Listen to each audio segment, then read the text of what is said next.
ప్రభునందు ప్రియులారా, ఈ మధ్య కాలంలో యూట్యూబ్లో మరియ తల్లిని గురించి పాపుగారి సంచలన ప్రకటన, మరియ తల్లిని ఆరాధించవద్దు, మరియ యొక్క గౌరవ బిరుదులన్నీ రద్దు, ఇప్పటి వరకు కూడా ప్రొటెస్టంట్ వాళ్ళు చెప్పింది నిజమయ్యింది అని ఊదరగొట్టేస్తున్నారు. ఏంటిదంతా కూడా నవంబర్ 4వ తారీఖున వాటికన్ నుంచి పాపుగారు మాటర్ పోపులి ఫిదేలిస్, మరియ తల్లి విశ్వాసుల యొక్క మాత, ఈ పత్రాన్ని విడుదల చేయటం జరిగింది. కథోలిక శ్రీసభ క్రీస్తు ప్రభువు తప్ప ఆరాధనకి అర్హులు ఎవ్వరూ లేరు అని శ్రీసభ ప్రారంభం నుండి చెప్తున్నటువంటి దాన్ని మరలా ఇప్పుడు ఆర్సిఎం సంస్థ మరియతలను ఆరాధించవద్దని చెప్తుంది అంటున్నారు. శ్రీసభ యొక్క స్టాండ్ ఏమిటి అంటే, అప్పుడు ఇప్పుడు ఎప్పుడూ కూడా ఆరాధన క్రీస్తు ప్రభువుకు మాత్రమే.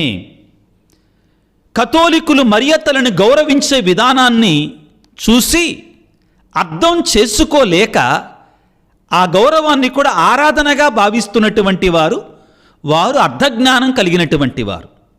మరియ తల్లిని గౌరవించేటి పద్ధతిలో ఈ డాక్యుమెంట్ ద్వారా, ఈ పత్రం ద్వారా శ్రీసభ గౌరవాన్ని ఇంకా పెంచిందే కానీ తగ్గించలేదు. మీరు యథాతథంగా జపమాలను జపించండి, మరియ తల్లి యొక్క మధ్యస్థ ప్రార్థన ద్వారా క్రీస్తు ప్రభువునికి వేడుకొనండి, మరియ తల్లి యొక్క వేడుదల ద్వారా మరియ తల్లి యొక్క ప్రార్థనా సహాయాన్ని పొందుకోండి. మరియ తల్లి ఒక్కళ్ళ గురించే కాదండి, పునీతులందరి కూడా విశ్వాస ప్రమాణములో మనం పునీతుల సంబంధ ప్రయోజనమును విశ్వసించుచున్నాను అని చెప్పారు. దానిలో ఎటువంటి మార్పు చేయలేదు శ్రీసభ ప్రియులారా. మరియ తల్లిని యథాతథంగా మీరు గౌరవించండి. 2 విషయాలలో మాత్రం శ్రీసభ మనకి వివరణ ఇచ్చింది.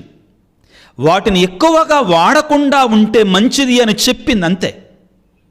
ఏమిటి అవి? Mary is the co redeemer, మరియ తల్లి సహరక్షకి అన్న విషయాన్ని గురించి, Mary is the mediatrix of all graces, మరియ తల్లి సకల వరాలకి అవ్యవర్తి అనే ఈ 2 బిరుదులకు మాత్రం సవరించారు. సవరించటం మాత్రమే కాదు, అవి ఇతరులకి అపార్థాన్నిచ్చేటటువంటివిగా ఉన్నాయి కాబట్టి వాటిని వాడకుండా ఉంటే మంచిది అని చెప్పారు అంతే.